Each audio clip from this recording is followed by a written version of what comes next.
আসসালামু আলাইকুম। আজকে অনলাইন ক্লাসে সবাইকে স্বাগত। আজকে আমাদের আলোচনার বিষয়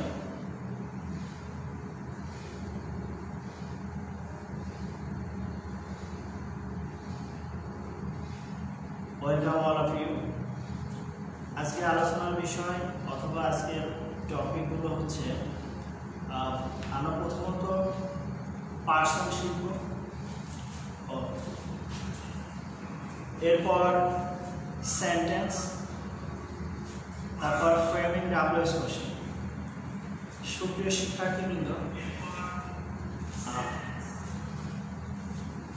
আমরা ডাব্লিউএস কোশ্চেন শেখার আগে, এটা যেহেতু ক্লাস 5-এর জন্য, ডাব্লিউএস কোশ্চেন শেখার বা শুরু করার পূর্বে পার্সন এবং টেন্স এ দুটো সম্পর্কে সম্যক ধারণা রাখি, যার কারণে আমরা এই পার্সন এবং সেন্টেন্স নিয়ে আলোচনা করার পর ফ্রেমিং ডাব্লিউএস কোশ্চেন নিয়ে আলোচনা। আশা করি পুরোটা সময় তোমরা আমার সাথে থাকবা। তাহলে শুরু করছি। আমাদের প্রথম টপিক পার্সন।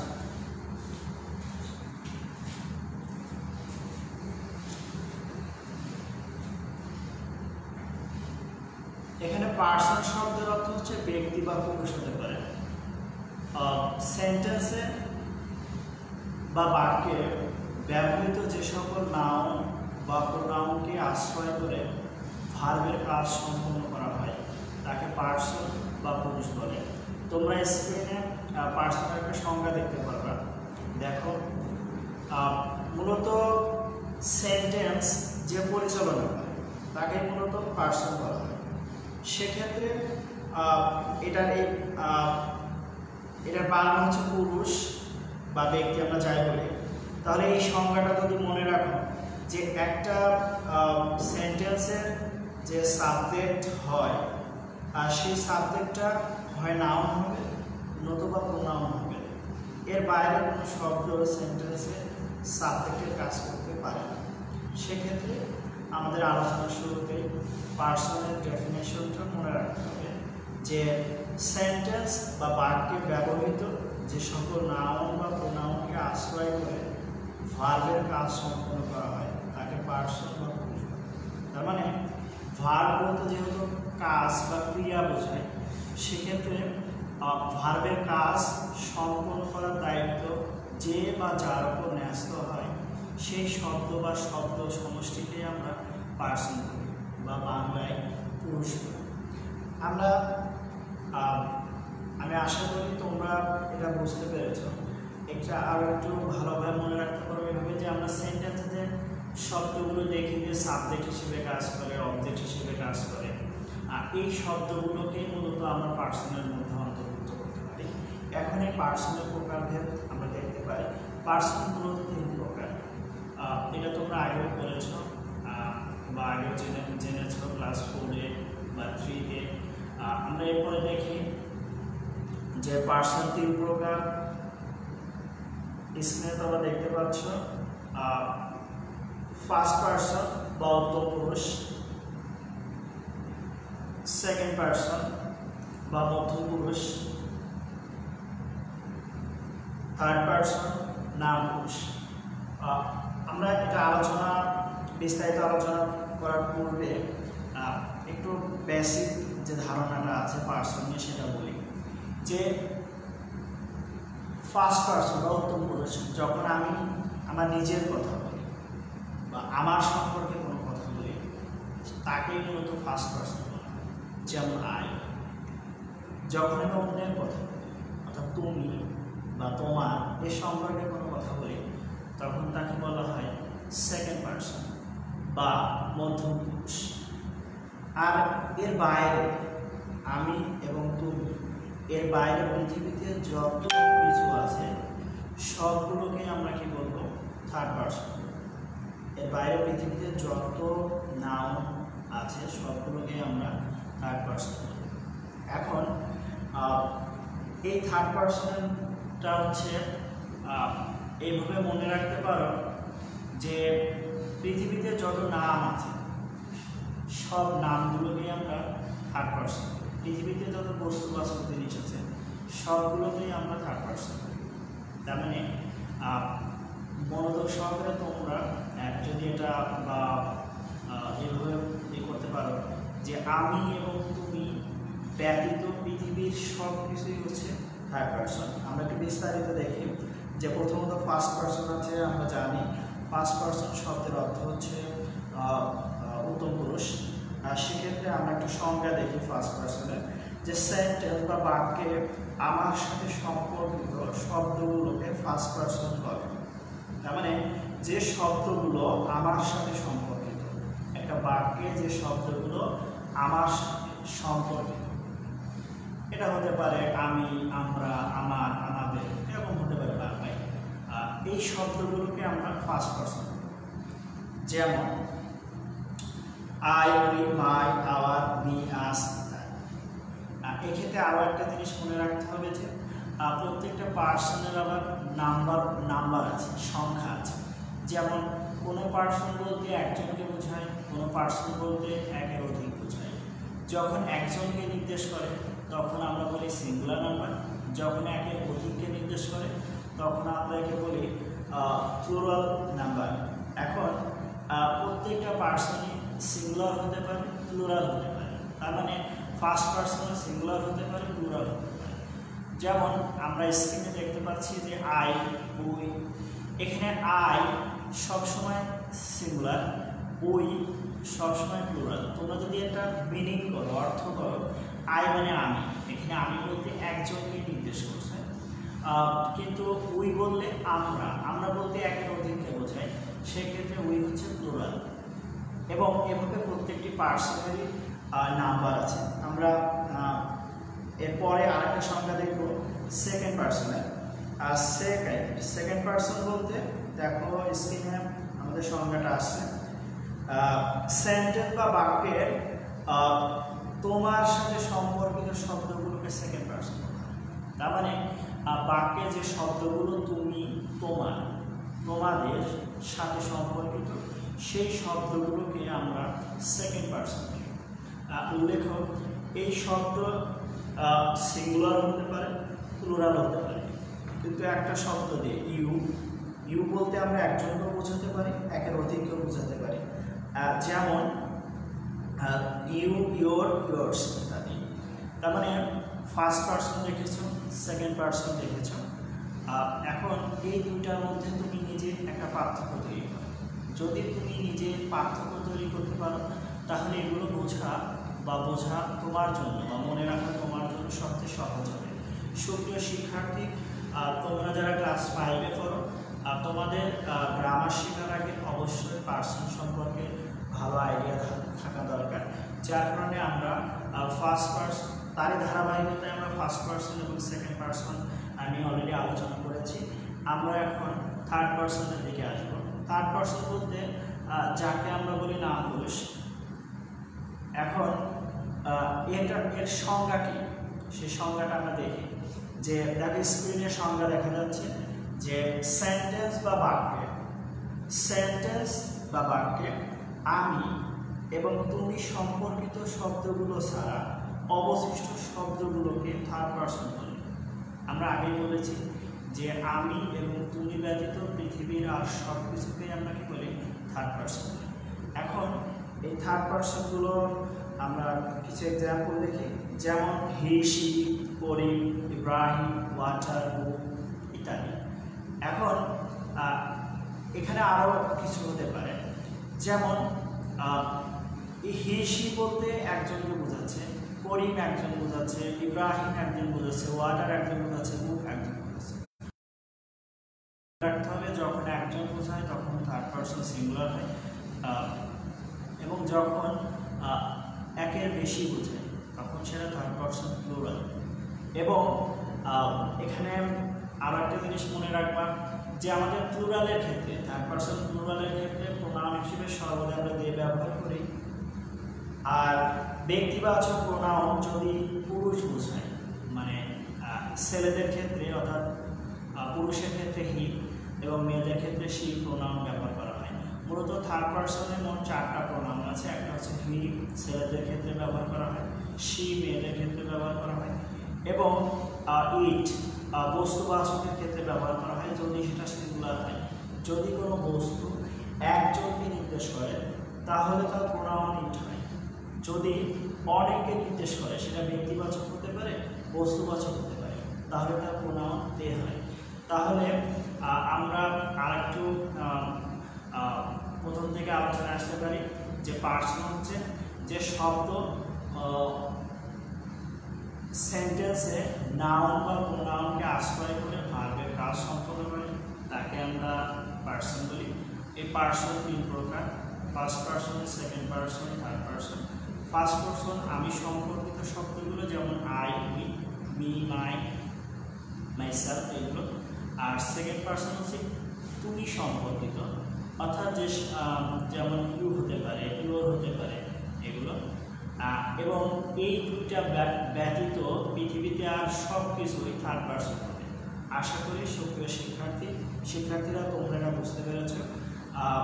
যদি কারো এটা বুঝতে সমস্যা হয় তাহলে কমেন্ট সেকশনে অবশ্যই কমেন্ট করে জানাও, আমি সমাধান দেওয়ার চেষ্টা করব। আমরা পরবর্তীতে দেখি আমাদের আলোচনার বিষয় কি আছে। আচ্ছা, আমাদের পরবর্তী টপিক হচ্ছে ডেফিনেশন অফ সেন্টেন্স। আমরা পার্সন শিখেছি, আমরা এখন ডেফিনেশন অফ সেন্টেন্স, সেন্টেন্স সম্পর্কে জানবো, সেন্টেন্সের সংজ্ঞা সম্পর্কে জানবো। একটা সেন্টেন্স কীভাবে গঠন করতে হয়, সেন্টেন্সের কয়টা অংশ থাকে, সেন্টেন্স কাকে বলে, সেন্টেন্স কত প্রকার, এই বিষয়গুলো নিয়ে আমরা এখন আলোচনা করব। ইংরেজি গ্রামারে বা ইংরেজি গ্রামার সঠিকভাবে শেখার ক্ষেত্রে বা শিক্ষা করার ক্ষেত্রে আমাদের সর্বোচ্চ গুরুত্ব দেওয়া উচিত সেন্টেন্সের উপর। একটা সেন্টেন্স যদি আমরা ভালোভাবে চিনি, সেন্টেন্স যদি গঠন করতে পারি, তাহলে ইংরেজির যে ভয় সেটা খুব দ্রুতই দূর হয়ে যাওয়ার কথা। সেক্ষেত্রে আমরা ডেফিনেশনটা দেখি সেন্টেন্সের। Sentence that means a set of words. A set of words বলতে শব্দ সমষ্টি, দ্যাট যা expresses A complete sense and may have subject and predicate।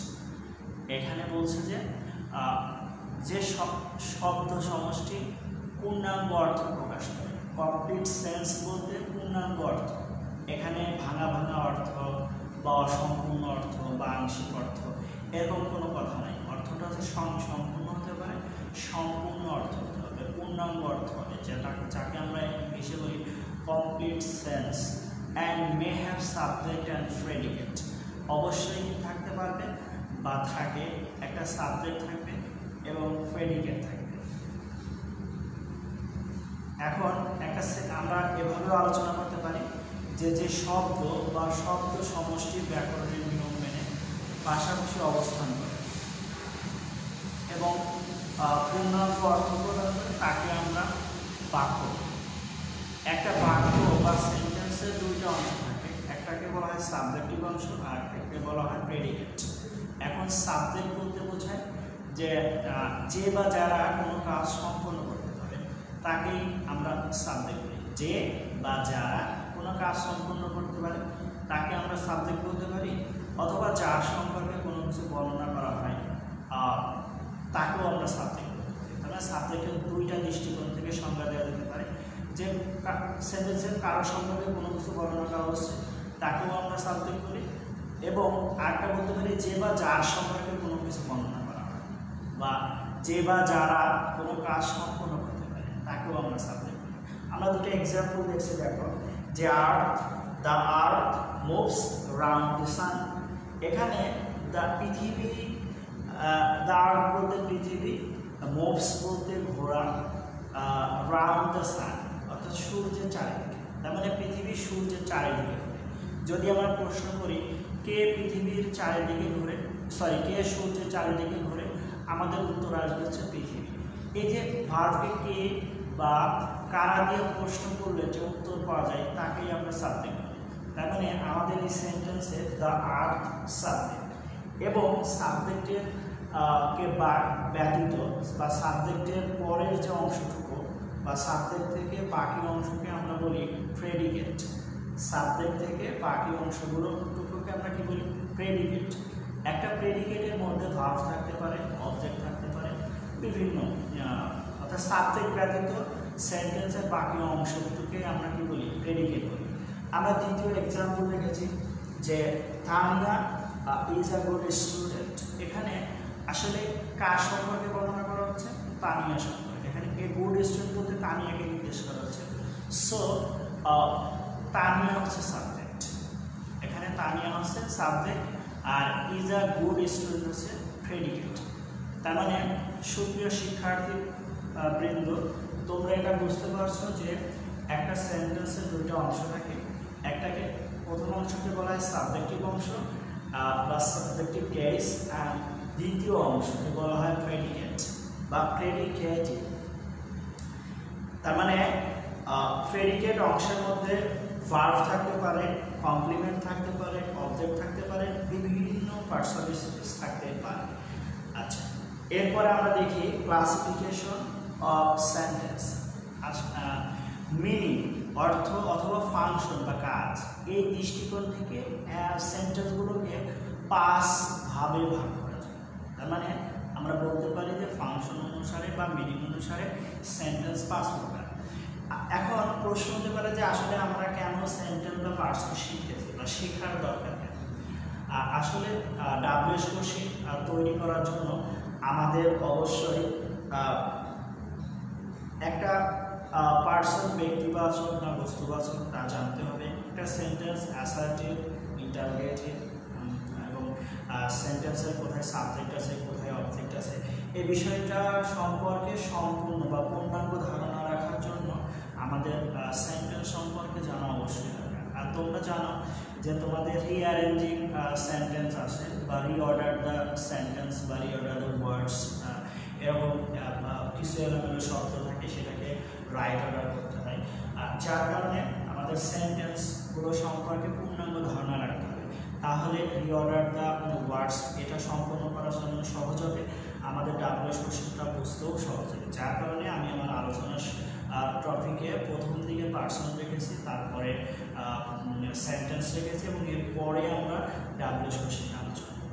তাহলে দেখি আমরা ক্লাসিফিকেশনে কি বলেছি, যে ক্লাসিফিকেশনে দেখা যাচ্ছে যে সেন্টেন্সের 5 প্রকার সেন্টেন্সের নাম আছে। যেমন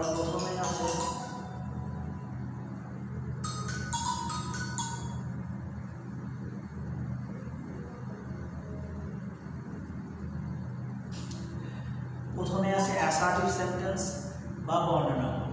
মানে অ্যাসার্টিভ শব্দের অর্থ হচ্ছে বর্ণনামূলক বা বিবৃতিমূলক।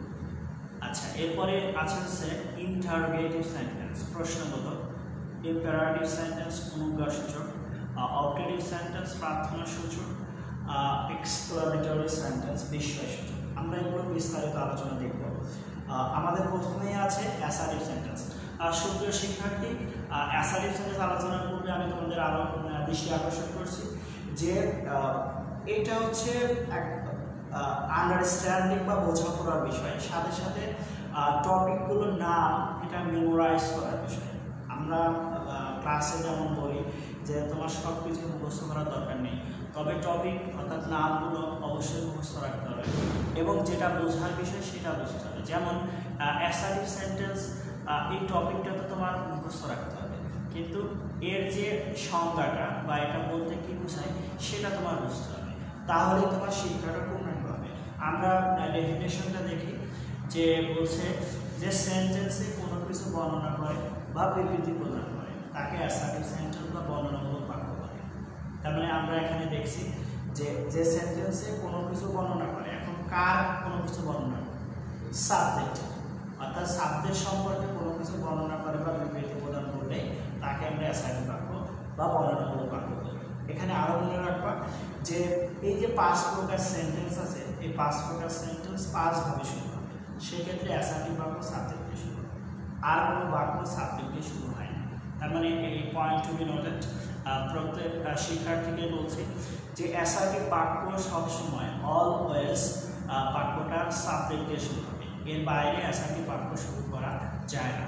সেক্ষেত্রে অন্যান্য বাক্যগুলো ভিন্নভাবে শুরু হবে। আমরা কিছু এক্সাম্পল দিয়ে বা উদাহরণ দিয়ে এটা প্রকাশ করব বা তোমাদের বোঝানোর চেষ্টা করব। যেমন প্রথম এক্সাম্পল স্ক্রিনে তোমরা দেখতে পাচ্ছ যে আমি বই পড়ি, আই রিড আ বুক।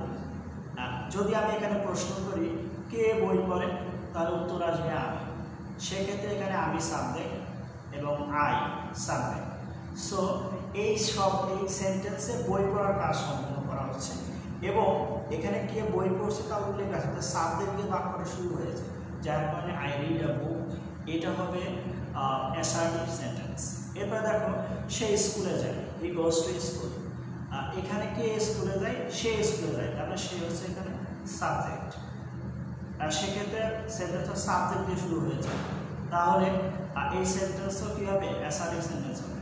তার মানে তোমাদের এটা জিনিস মনে রাখতে হবে, অ্যাসার্টিভ সেন্টেন্সের গঠনটা কেমন হবে, subject plus main verb, subject plus main verb, subject plus main verb.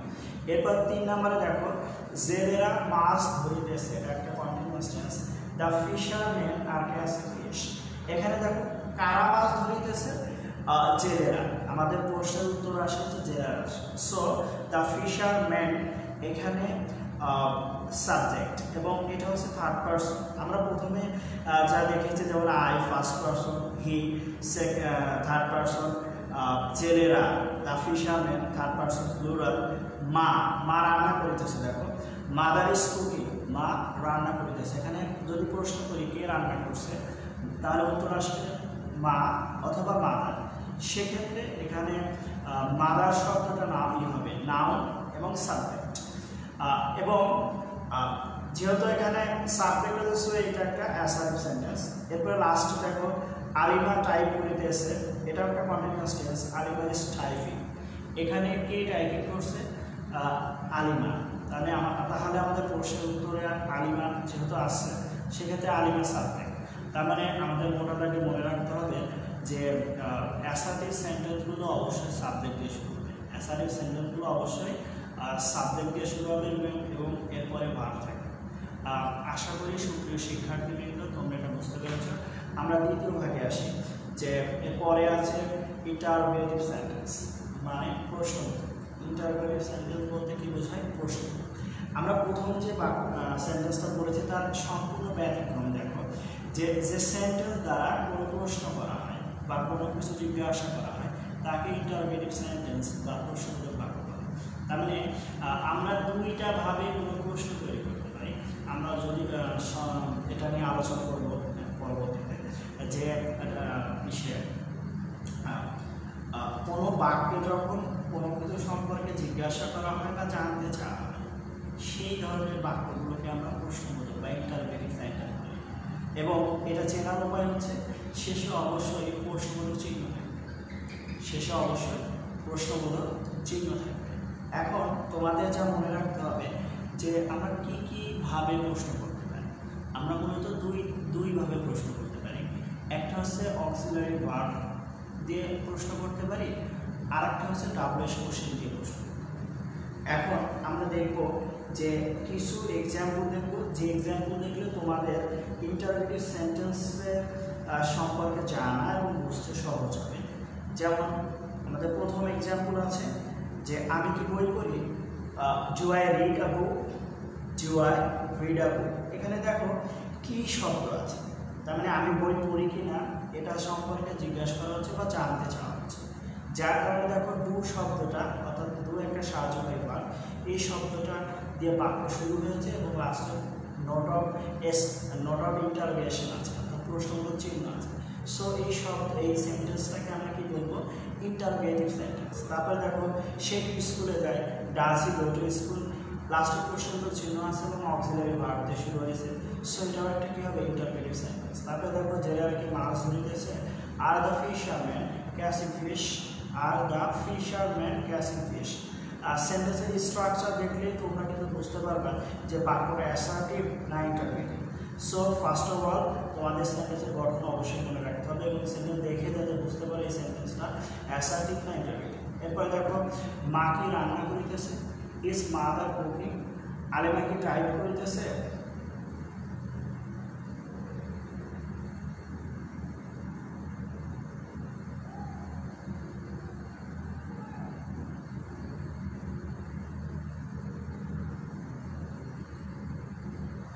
সুপ্রিয় শিক্ষার্থীবৃন্দ, লাস্ট অর্থাৎ 5 নাম্বার যেটা এক্সাম্পল ছিল, এটা উত্তরটা হবে ইজ আলিমা টাইপিং। এটার উত্তরটা হবে ইজ আলিমা টাইপিং। আমার এখানে এটা কেটে আছে, তোমরা এটা লিখে নাও, ইজ আলিমা টাইপিং লাস্টের প্রশ্নটা ছিল। আমরা এরপরে আলোচনা করবো ইম্পারেটিভ সেন্টেন্স নিয়ে। ইম্পারেটিভ সেন্টেন্সটা হচ্ছে, দেখো স্ক্রিনে দেখা যাচ্ছে, সে সেন্টেন্স দ্বারা আদেশ, উপদেশ, অনুরোধ, আরো হতে পারে প্রস্তাব হতে পারে, সুপারিশ হতে পারে, অনুমতি হতে পারে, এই জিনিসগুলো নির্দেশ করে তাকে ইম্পারেটিভ সেন্টেন্স বা অনুজ্ঞাসূচক বাক্য বলে। তার মানে যে বাক্য দ্বারা আদেশ, উপদেশ বা অনুরোধ বোঝায়, যে বাক্য দ্বারা কোনো কিছু আদেশ, উপদেশ বা অনুরোধ বোঝায় তাকে আমরা ইম্পারেটিভ সেন্টেন্স বলি। এক্ষেত্রে এটা চেনার সবচেয়ে ভালো উপায় হচ্ছে, মোস্ট অফ দ্য টাইম সেন্টেন্সগুলো ভার্ব দিয়ে শুরু হয়। মোস্ট অফ দ্য টাইম সেন্টেন্সগুলো ভার্ব দিয়ে শুরু হয়, এবং যেহেতু ভার্ব দিয়ে শুরু হবে এর আগে কোনো সাবজেক্ট থাকে না, কারণ এখানে সাবজেক্ট ইউ উচ্চ থাকে বা অ্যাবসেন্স থাকে। এক্ষেত্রে ইম্পারেটিভ সেন্টেন্সগুলো চিনতে হলে আমাদের অবশ্যই মনে রাখতে হবে ওই সেন্টেন্সগুলো কোনো কিছু আদেশ করতে পারে, উপদেশ করতে পারে, অনুরোধ করতে পারে, যার কারণে সেন্টেন্সগুলো ভার্ব দিয়ে শুরু হয়। আমরা কিছু এক্সাম্পল দেখলে বিষয়টা পরিষ্কার হতে পারবো। যেমন, এদিকে এসো, কাম হিয়ার। এখানে দেখো কাম মানে আসা, তার মানে এটা একটা ভার্ব, হিয়ার মানে এখানে, তার মানে এখানে কোনো সাবজেক্ট নেই, কিন্তু আমরা কাকে নির্দেশ করছি? এখানে কাম হিয়ার অর্থাৎ তুমি, যে এখানে অ্যাবসেন্স আছে তাকেই আমরা এটা এখানে আসলে নির্দেশ করছি, কিন্তু সেই ইউ শব্দটা এখানে নেই, কারণ ইম্পারেটিভ সেন্টেন্সে ইউ কথাটাকে, শব্দটাকে বা এই সাবজেক্টটাকে উচ্চ রাখা হয়, বা ইংলিশে যাকে বলা হয় সাইলেন্স বা অ্যাবসেন্স রাখা হয়। দ্বিতীয় এক্সাম্পল দেখো, কলমটি আনো, ব্রিং দ্য পেন। ব্রিং শব্দের অর্থ হচ্ছে আনা, দ্য পেন কলমটি আনো। এখানে কলমটা আনার কাজটা ইউ করবে, বা ইউকে আমরা সম্বোধন করছি, অনুরোধ করতে পারি, অথবা তাকে আমরা উপদেশ দিতে পারি, বা তাকে আমরা আদেশ করতে পারি, এরকম হতে পারে। বাইরে যাও, গেট আউট। এটা আসলে ফিল করতে হবে, বা এইটা ভালোভাবে বুঝতে হলে সুপ্রিয় শিক্ষার্থী, তোমাদেরকে এই জিনিসটা একটা ইমেজ আকারে কল্পনা করতে হবে। যে তুমি যখন ভাবো যে তোমার সামনে কোনো ব্যক্তি আছে, তুমি তাকে তোমার কাছে আসতে বলছো, বা তাকে এখান থেকে বের হয়ে যেতে বলছো, বা তাকে তুমি তোমার কোনো কিছু আনতে বলছো, এরকম তুমি যদি ভাবো, সেক্ষেত্রে আমার মনে হয় ইম্পারেটিভ সেন্টেন্সটা বোঝা খুব সহজ হবে। আর যে কোনো লিসেনিং প্রক্রিয়া বা যে কোনো লার্নিং প্রসেস, সব বিষয়গুলো তুমি যদি ইমেজ বা ছবি আকারে কল্পনা করতে পারো, বা এটার সাথে নিজেকে মেলাতে পারো, তাহলে এই পড়াটা আমাদের স্থায়ী হবে, পার্মানেন্ট হবে। সুপ্রিয় শিক্ষার্থী, লাস্ট যে দুটো বাক্য আছে দেখো, মিথ্যা বলিবে না বা মিথ্যা বলো না, ডোন্ট টেল আ লাই। তারপরে দেখো last one is get out, বের হও।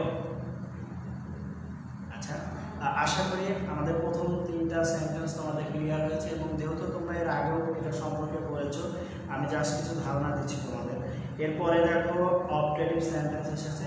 এটা খুব ইন্টারেস্টিং বিষয় যে এ ধরনের সেন্টেন্সগুলো ইচ্ছা বা প্রার্থনা প্রকাশ করে। এ ধরনের সেন্টেন্সগুলো আমাদের মনের কি প্রকাশ করতে পারে? ইচ্ছা প্রকাশ করতে পারে, অথবা প্রার্থনা প্রকাশ করতে পারে। সেই ধরনের বাক্যগুলোকে আমরা অবজেক্টিভ সেন্টেন্স বলি, বা প্রার্থনাসূচক বাক্য। এবং এই বাক্যগুলো শুরু হবে মেয়ে অথবা লিপ দ্বারা। আমরা প্রথমে অ্যাসার্টিভ বাক্য বলেছিলাম, সাবজেক্ট দিয়ে শুরু হয়। ইন্টারভিউ বাক্য বলেছিলাম ডাব্লিউএস প্রশ্ন অথবা সাহায্যকারী ভার্ব দিয়ে শুরু হয়, লাস্টে প্রশ্নবোধক চিহ্ন থাকে। আমরা ইম্পারেটিভ সেন্টেন্স বলেছি ভার্ব দিয়ে শুরু হয়, এবং আমরা অবজেক্টিভ সেন্টেন্স বলছি মেয়ে বা লিপ দিয়ে শুরু হবে। যেমন আমরা কিছু এক্সাম্পল দেখলে এটাও বুঝতে পারবো। যেমন, আল্লাহ তোমার মঙ্গল করুক, মে আল্লাহ ব্লেস ইউ। দেখো সেন্টেন্সটা মেয়ে দিয়ে শুরু আছে। তারপরে আছে যেমন, বাংলাদেশ দীর্ঘজীবী হোক।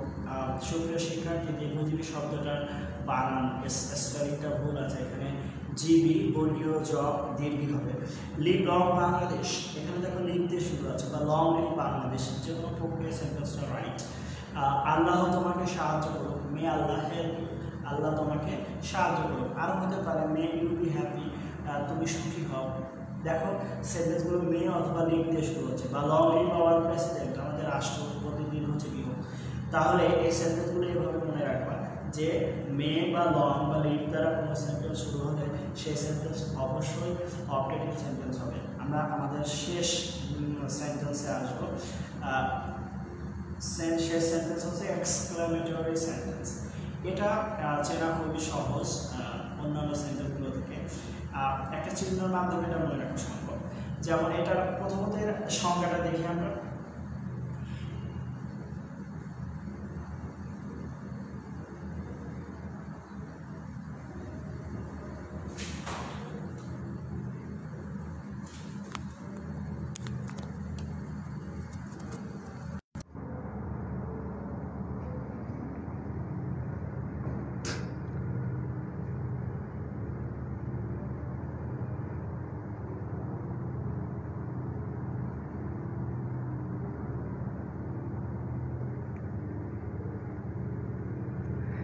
এক্সক্লামেটরি সেন্টেন্স যে সেন্টেন্স দ্বারা বিস্ময় বা মনের আবেগ প্রকাশ করে, যে সেন্টেন্স দ্বারা বিস্ময় বা মনের আবেগ প্রকাশ করে তাকে এক্সক্লামেটরি সেন্টেন্স বা বিস্ময়সূচক বাক্য বলে।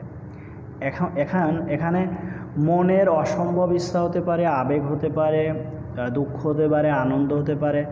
এই বিষয়গুলো যখন কোনো বাক্যে প্রকাশ করা হয় তাকে আমরা এক্সক্লামেটরি সেন্টেন্স বলি।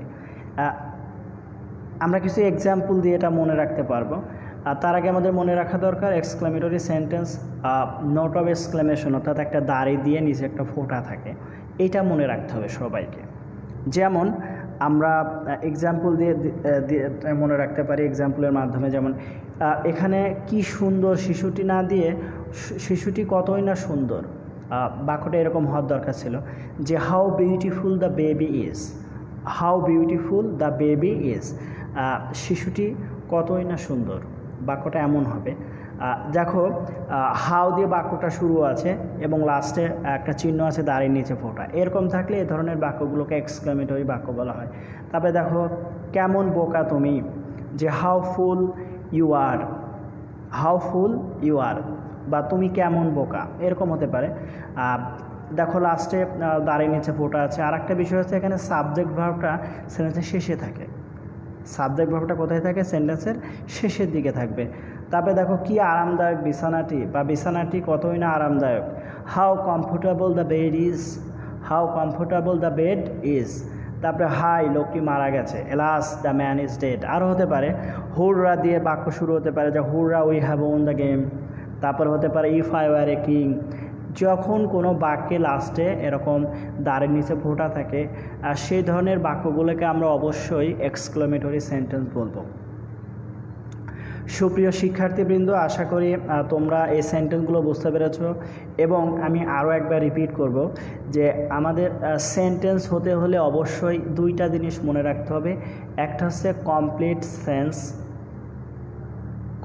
সেন্স প্রকাশ করতে, অর্থাৎ পূর্ণাঙ্গ অর্থ প্রকাশ করতে হবে। এখানে আংশিক অর্থ প্রকাশ করার কোনো সুযোগ নেই, এটা হচ্ছে পূর্ণাঙ্গ অর্থ প্রকাশ করতে হবে। কমপ্লিট সেন্স অর্থাৎ যে অর্থ নিয়ে মানুষের কোনো প্রশ্ন থাকবে না, সেই বাক্যগুলো সেটাকে আমরা বাক্য বলি।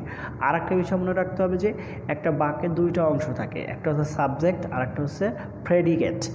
এখন সাবজেক্ট সম্পর্কে আমরা যতটুকু জানি যে কোনো বাক্যে কারো সম্পর্কে কোনো কিছু বর্ণনা করা হলে তাকে, বা তার গুণ হতে পারে, মন্দ হতে পারে, যাই হোক কোনো কিছু বর্ণনা করলে তাকে সাবজেক্ট বলি। এবং যে বা যারা কোনো কাজ সম্পন্ন করতে পারে তাকেও আমরা সাবজেক্ট বলি। এভাবে অ্যাসার্টিভ সেন্টেন্সগুলো সাবজেক্ট দিয়ে শুরু হবে, ইন্টারোগেটিভ সেন্টেন্সগুলো অক্সিলারি ভার্ব, বা অক্সিলারি ভার্ব বলতে আমরা be verb, do verb, have verb, modal verb, এগুলো দিয়ে শুরু এবং লাস্টে প্রশ্নবোধক চিহ্ন, অথবা ডাবলএস কোশ্চেন দিয়ে শুরু এবং লাস্টে প্রশ্নবোধক চিহ্ন থাকবে।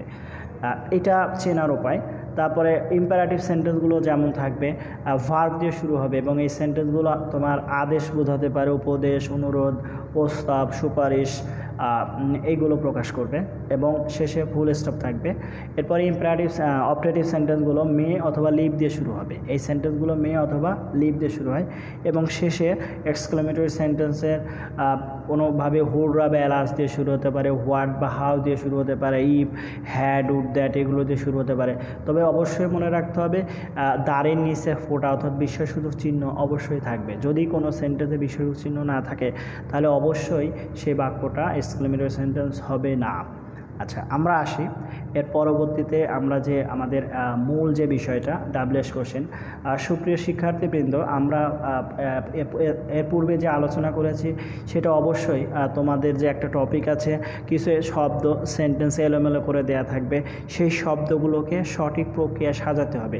সেক্ষেত্রে আমাদের যে 5টা সেন্টেন্স আলোচনা করেছি এটা অবশ্যই মনে রাখতে হবে। এটা যদি মনে থাকে তাহলে অবশ্যই আমরা সেন্টেন্সগুলো পূর্ণাঙ্গভাবে গঠন করতে পারবো এবং আমরা পরবর্তীতে সেন্টেন্সগুলোর গঠন প্রক্রিয়া নিয়ে আলোচনা করব, কিভাবে গঠন করতে হবে, কিভাবে একটা পূর্ণাঙ্গ সেন্টেন্স লিখতে হবে। আশা করি তোমরা আমাদের সাথেই থাকবা। এক্ষেত্রে আমরা আলোচনা করব ডাব্লিউএস কোশ্চেন। আসলে ডাব্লিউএস কোশ্চেন কি, আমরা কেন এটাকে ডাব্লিউএস কোশ্চেন বলি এবং ডাব্লিউএস কোশ্চেন কী কাজে লাগে এবং কেন এটার ব্যবহার এত সর্বাধিক। আমরা প্রথমত ডাব্লিউএস কোশ্চেন দেখি। মূলত যে সেন্টেন্সগুলো, যে শব্দগুলোর ডাব্লু বা এইচ দিয়ে শুরু হয় সেই শব্দগুলোই মূলত এবং প্রশ্ন করা বোঝায়, মূলত তাকে আমরা ডাব্লিউএস কোশ্চেন বলি। যেমন আমরা প্রথমে লিখেছি হু, কে বা কারা, অর্থাৎ হু সিঙ্গুলার হতে পারে, প্লুরাল হতে পারে। এই যে শব্দগুলো আছে এরা কোনো সময় পার্সন নির্দেশ করে না, যে এটা নাম্বার নির্দেশ, এটা সিঙ্গুলার না প্লুরাল এটা নির্দেশ করবে না, বা এটা অনুসারে কখনো ভার্বও বসতে পারে না। অর্থাৎ এই শব্দগুলো কখনো ভার্বকে ডিফাইন করতে পারবে না যে এই শব্দগুলো অনুসারে ভার্ব বসবে। সো আমরা হু, কে বা কারা, হোম, কাকে, অবশ্যই এর মিনিংগুলো জানতে হবে এবং এটা এভাবেও জানতে পারো যে হু, হুম, হুজ। হু হচ্ছে সাবজেক্টিভ কেস, হোম হচ্ছে অবজেক্টিভ কেস এবং হুজ হচ্ছে পসেসিভ কেস। তার মানে হু থেকে হুম এবং হুজ এসেছে।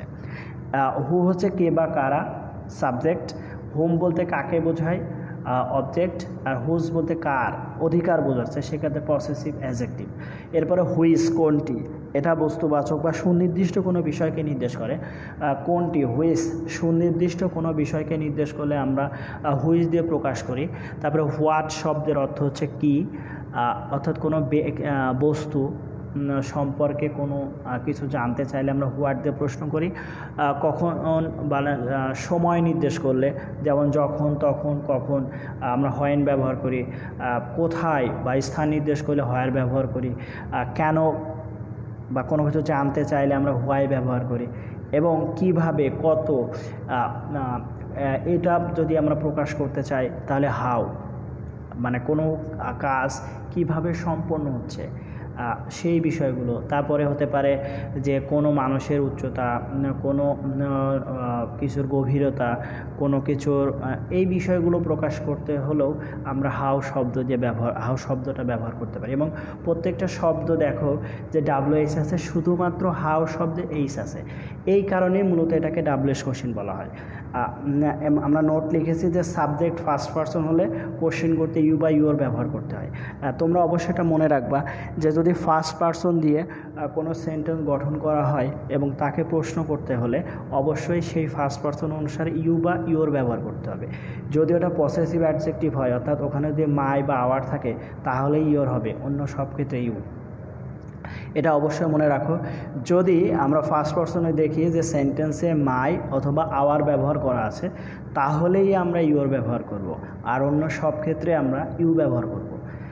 আশা করি সুপ্রিয় শিক্ষার্থীবৃন্দ তোমরা এটা মনে রাখবা, অবশ্যই মনে রাখতে হবে।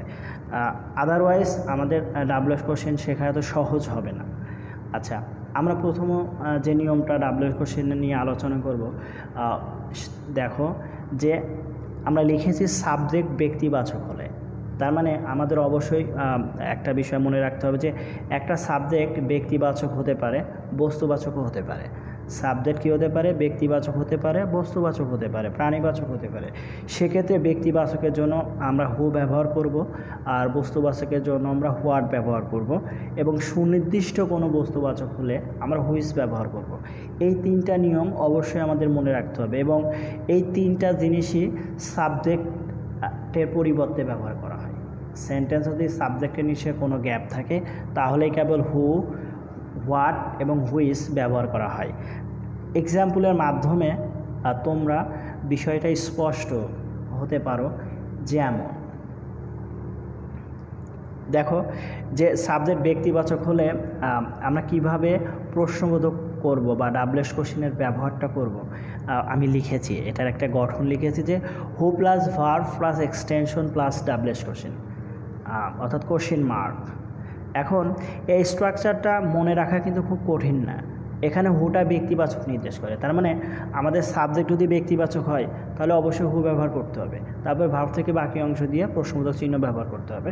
যেমন আমরা কিছু এক্সাম্পল দেখি যে মাই ফ্রেন্ড হেল্পড মি, এখানে আমার বন্ধু আমাকে সাহায্য করতো বা সাহায্য করলো, যাই বলি এখানে আসলে কে সাহায্য করলো, মাই ফ্রেন্ড।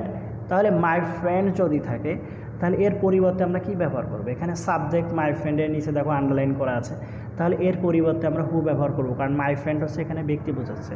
তাহলে মাই ফ্রেন্ডের পরিবর্তে আমরা হু ব্যবহার করলে তারপরে ভার্ব আছে হেল্পড, তারপরে বাকি অংশ তোমার এখানে মি আছে। আমরা জানি যে ফার্স্ট পারসন মি থাকলে ইউ হয়, তাহলে হু হেল্পড ইউ, এটার উত্তর আসবে। দেখো আমরা এর উত্তর দেখছি যে হু হেল্পড ইউ। আশা করি সুপ্রিয় শিক্ষার্থীবৃন্দ তোমরা এটা বুঝতে পেরেছ। এখানে সাবজেক্ট মাই ফ্রেন্ড ব্যক্তিবাচক আছে, যার কারণে এর পরিবর্তে আমরা হু ব্যবহার করেছি। এবং আমরা এর আগে বলেছি যে সেন্টেন্সে যদি ফার্স্ট পারসন থাকে তাহলে এটা সেকেন্ড পারসন ইউ হয়ে যায়। সেক্ষেত্রে এটা মনে রাখতে হবে যে আমরা কোথায় ইউ ব্যবহার করব আর কোথায় ইওর ব্যবহার করব। যদি সেন্টেন্সে সেন্টেন্সে মাই এবং আওয়ার ব্যবহার করা থাকে তাহলেই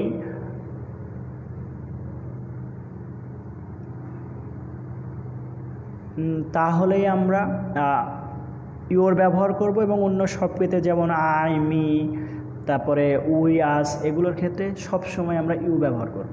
আশা করি সুপ্রিয় শিক্ষার্থীবৃন্দ এটা বুঝতে পেরেছ। আমরা দ্বিতীয় এক্সাম্পল দেখি যে রোহান ইজ মাই ফ্রেন্ড। এখানে রোহান হচ্ছে আমার বন্ধু। এখানে দেখো রোহান আছে, রোহান হচ্ছে একটা ব্যক্তি নির্দেশ করছে এবং সাবজেক্টের নিচে আন্ডারলাইন করা আছে। আর সেক্ষেত্রে এর পরিবর্তে যেহেতু ব্যক্তিবাচক আমরা হু ব্যবহার করব, তারপরে ইজ এবং মাই থাকলে আমরা বলছি ইওর হয়, তাহলে হু ইজ ইয়োর ফ্রেন্ড এবং লাস্টে প্রশ্নবোধক চিহ্ন। উত্তরটা দেখো যে হু ইজ ইয়োর ফ্রেন্ড। আশা করি সুপ্রিয় শিক্ষার্থীবৃন্দ তোমরা এটা বুঝতে পেরেছ। আমরা কিছু এক্সাম্পল দেখব। এরপরে দেখো যে আরও কিছু এক্সাম্পল আছে যে the boys are playing football, বালকেরা ফুটবল খেলছে বা খেলিতেছে। এখানে আসলে দ্য বয়েজের নিচে দেখো আন্ডারলাইন করা আছে, তার মানে দ্য বয়েজ হচ্ছে এখানে সাবজেক্ট এবং দ্য বয়েজ বলতে ব্যক্তি নির্দেশ করছে। সেক্ষেত্রে অবশ্যই এটা কী হবে, হু আর প্লেয়িং ফুটবল এবং লাস্টে প্রশ্নবোধক চিহ্ন হবে, কারণ দ্য বয়েজের পরিবর্তে তুমি হু ব্যবহার করে শেষ পর্যন্ত উঠাই দিবা এবং লাস্টে প্রশ্নবোধক চিহ্ন। দেখো উত্তরটা দেখো যে the boys are playing football, who are playing football. আশা করি সুপ্রিয় শিক্ষার্থীবৃন্দ এই এক্সাম্পলটা বুঝতে পেরেছ। এরপরে আর একটা দেখো যে নান ক্যান অ্যাভয়েড ডেথ। যেমন নান বলতে কেউ মৃত্যুকে এড়াতে পারে না, তাহলে নান বলতে অবশ্যই ব্যক্তিবাচক নির্দেশ করছে। সেক্ষেত্রে আমরা অবশ্যই নানের পরিবর্তে হু ব্যবহার করব এবং বাকি অংশ লিখব এবং লাস্টে প্রশ্নবোধক চিহ্ন দিব। এবং দেখো উত্তরটা কী আছে যে হু ক্যান অ্যাভয়েড ডেথ, মানে কে মৃত্যুকে এড়াতে পারে প্রশ্ন রাখছে। প্রথমে ছিল কেউ মৃত্যুকে এড়াতে পারে না, এখন প্রশ্ন করছে কে মৃত্যুকে এড়াতে পারে। এরপর দেখো আমরা আরও একটা এক্সাম্পল দেখব, যেমন ফাদার গিভস মি আ বুক, বাবা আমাকে একটা বই দিলেন। এখানে কে বই দিলেন, বাবা, তার মানে সাবজেক্ট এবং এটা ব্যক্তিবাচক। দেখো নিচে আন্ডারলাইন করা আছে, তার মানে এর পরিবর্তে হু হবে। হু গিভস এবং মি থাকলে আমরা বলেছি ইউ ব্যবহার করতে হবে, তাই who gives you a book, who gives you a book. আচ্ছা দেখি আমাদের আর কোনো এক্সাম্পল আছে। হ্যাঁ, আরও একটা এক্সাম্পল আছে, যেমন দে আর কুকিং, তারা রান্না করছে। সেক্ষেত্রে আমার মনে হয় এটা তোমাদের জন্য বুঝতে অসুবিধা হওয়ার কথা নয়। দে বলতে এখানে সাবজেক্টকে নির্দেশ করছে এবং এটা ব্যক্তিবাচক প্রোনাউন বা ব্যক্তিবাচক সাবজেক্ট বলছে, যার কারণে দের পরিবর্তে আমরা কি ব্যবহার করব, হু ব্যবহার করব। হু আর কুকিং, লাস্টে প্রশ্নবোধক চিহ্ন হবে। উত্তরটা দেখো যে হু আর কুকিং। আশা করি সুপ্রিয় শিক্ষার্থীবৃন্দ এটা তোমরা বুঝতে পেরেছ। এখন দেখো প্র্যাকটিস সেশন আছে, তার মানে প্র্যাকটিস করার জন্য তোমাদের কিছু এক্সাম্পল দেওয়া হয়েছে, তোমরা বাসায় এটা প্র্যাকটিস করে, যেমন মাদার ইজ কুকিং, তারপরে আছে Swapan has done the work, তারপরে আছে দেখো যে teacher has given me an advice, তারপরে দেখো যে আই লাইক সুইমিং, তারপরে দেখো যে হি ওয়ান্টস সাম মানি। আশা করি তোমরা এই বিষয়গুলো আগের যে নিয়মগুলো আমি বর্ণনা করেছি সেই নিয়ম থেকে তোমরা যদি নিয়মটা ভালোভাবে বুঝতে পারো তাহলে প্র্যাকটিস যে এই পাঁচটা দিয়েছি এটা অসুবিধা হওয়ার কথা নয়। আর সুপ্রিয় শিক্ষার্থীবৃন্দ, এটা অবশ্যই মনে রাখবে এবং এটা প্র্যাকটিস করো এবং সততার সাথে উত্তরপত্র দেখে ঘাটাঘাটি করে আগে তোমরা এটা বুঝতে শেখো। উত্তরপত্র দেখার কোনো দরকার নেই, বা তোমরা উত্তরে আশা করি এটা পাবা না। আর সেক্ষেত্রে তোমরা কি করবা, এটা আগে বুঝতে হবে, বোঝার পরে এটা উত্তর করতে হবে। এবং আমরা যে আন্ডারলাইন করেছি এই অংশটুকুকে ডাবলএস কোশ্চেনে পরিণত করতে হবে। ঠিক আছে, আমরা এর পরে দেখি আমাদের কী নিয়ম আছে। এবার বলছে সাবজেক্ট যদি বস্তুবাচক বা কোনো বিষয় সম্পর্কিত হয়। আমরা আগেই বলেছি যে একটা সাবজেক্ট মোট তিনভাবে প্রকাশ করতে পারি আমরা। একটা হচ্ছে সাবজেক্ট ব্যক্তিবাচক হতে পারে, একটা সাবজেক্ট বস্তুবাচক হতে পারে, একটা সাবজেক্ট বিষয় হতে পারে, বা কোনো সুনির্দিষ্ট কোনো বস্তুবাচক হতে পারে। তো এখন দেখবো আমরা একটা সাবজেক্ট বস্তুবাচক হয় কিভাবে। যখন বস্তুবাচক হবে তার গঠন কি হতে পারে। দেখো আমরা বড় স্ক্রিনে বোঝা যাচ্ছে সাবজেক্ট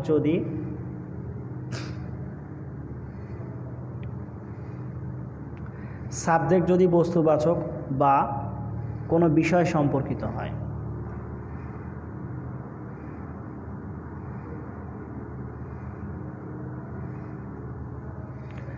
সাবজেক্ট যদি বস্তুবাচক বা কোনো বিষয় সম্পর্কিত হয় তাহলে এর স্ট্রাকচারটা দেখো, যেমন what plus verb plus extension plus ডাবলএস কোশ্চেন। তার মানে আমরা প্রথম যে নিয়মটা করেছি সেই নিয়মের সাথে এর কিন্তু মিল আছে। ওখানে হু ব্যবহার করেছি, এখানে আমরা হোয়াট ব্যবহার করব, আর সব কিছু ঠিক থাকবে। দেখো প্রথম এক্সাম্পল ছিল বুকস আর ভেরি ভ্যালুয়েবল, মানে বইগুলো খুবই মূল্যবান। এখানে আসলে কি খুবই মূল্যবান, কি দিয়ে প্রশ্ন করলে দেখো এখানে বইয়ের কথাই বোঝাচ্ছে। তো সেক্ষেত্রে এই বুকস শব্দটা যেহেতু এটা বস্তুবাচক এবং এটা সাবজেক্ট আছে, তাই সাবজেক্টের নিচে যদি আন্ডারলাইন থাকে তাহলে আমরা বলেছি যে হোয়াট ব্যবহার করতে হবে, যে হোয়াট আর ভেরি ভ্যালুয়েবল, লাস্টে প্রশ্নবোধক চিহ্ন। উত্তরটা দেখো যে হোয়াট আর ভেরি ভ্যালুয়েবল। আশা করি সুপ্রিয় শিক্ষার্থীবৃন্দ এটা বুঝতে পেরেছো। আমরা পরবর্তীটা দেখি যে walking is a good exercise, হাঁটা একটি ভালো চর্চা বা ব্যায়াম বা অনুশীলন যাই বলি। এখানে সাবজেক্ট হচ্ছে ওয়াকিং, যার কারণে এর পরিবর্তে আমরা হোয়াট ব্যবহার করি, এটা হচ্ছে বস্তুবাচক নির্দেশ করছি আমরা। যেমন what is a good exercise, what is a good exercise, এবং লাস্টে দেখো প্রশ্নবোধক চিহ্ন আছে। তার মানে একটা সাবজেক্ট কতভাবে প্রকাশ করতে পারে সেই বিষয় যদি তোমরা মনে রাখতে পারো, তার মানে সাবজেক্ট ব্যক্তিবাচক হতে পারে, সাবজেক্ট বস্তুবাচক হতে পারে, বিষয়সূচক হতে পারে, এটা মনে রাখলেই ডাবলএস কোশ্চেনগুলো খুবই সহজ। দেখো এরপরে সুনির্দিষ্ট ব্যক্তিবাচক বা বস্তুবাচক সাবজেক্ট নির্দেশ করে। যদি কোনো কিছু সুনির্দিষ্ট ব্যক্তিবাচক বা বস্তুবাচক হয়, সুনির্দিষ্ট ব্যক্তিবাচক বা বস্তুবাচক সাবজেক্ট নির্দেশ করলে কী হবে?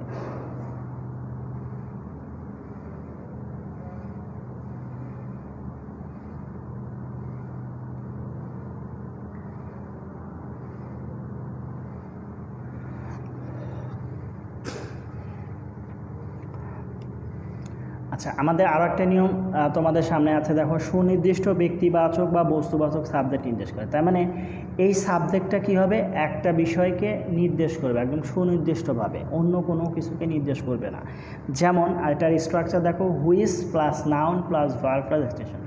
এখানে হুইচ শব্দটা হবে, হুইচ ব্যবহার করতে হবে এবং এরপরে ওই সেন্টেন্সে একটা নাউন থাকবে, অর্থাৎ যাকে সুনির্দিষ্ট করে বোঝানো হচ্ছে সেই শব্দটা নিয়ে আসতে হবে, তারপরে ভার্ব নেব, তারপরে বাকি অংশ দিয়ে দেবো। যেমন আমরা একটা এক্সাম্পল দেখি, the boy sitting in the corner is good. এখানে দেখো কর্নারে বসে থাকা বালকটি ভালো। এখানে সিটিং ইন দ্য কর্নার এই সব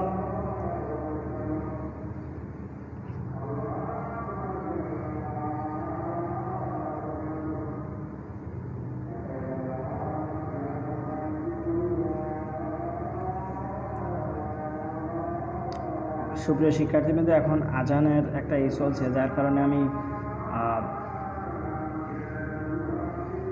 ক্লাসে একটু বিরতি দিচ্ছি, আমি আবার ফিরবো।